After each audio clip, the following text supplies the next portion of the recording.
Leaders need to come together in a non-election year. That's the time to get to work on serious dialogue and discussions of what compromises are needed to revive the economy, to improve the business environment, to enable the creation of more jobs, and most importantly, to give citizens hope that things are improving. 2021 is a year when the EU has put on the table the key priorities for Bosnia and Herzegovina to demonstrate its potential as an EU candidate. And those 14 key priorities are discrete, they are ambitious, and they're all achievable. But they're all achievable only with a commitment from leaders who are willing to address the critical and urgent reforms that are needed.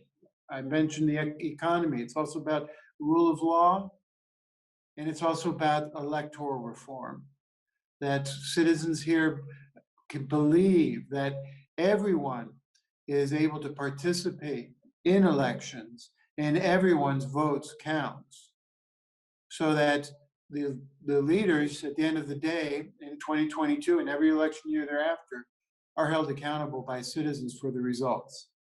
The financing that Republika Srpska very much needs to prepare for some economic recovery has been offered by the IMF. And the IMF is offering very favorable terms, the best terms available, of the best interest rate available of 0.9%, and the best repayment terms available.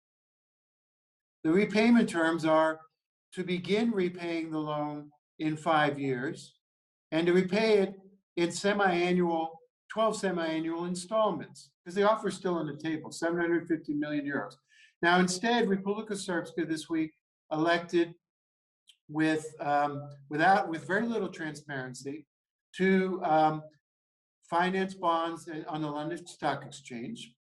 And the result is a successful tender for around 300 million euros at a much higher interest rate of about 5%. And the repayment terms are that all of those bonds will come due at once in 5 years. So it's very different from the IMF option.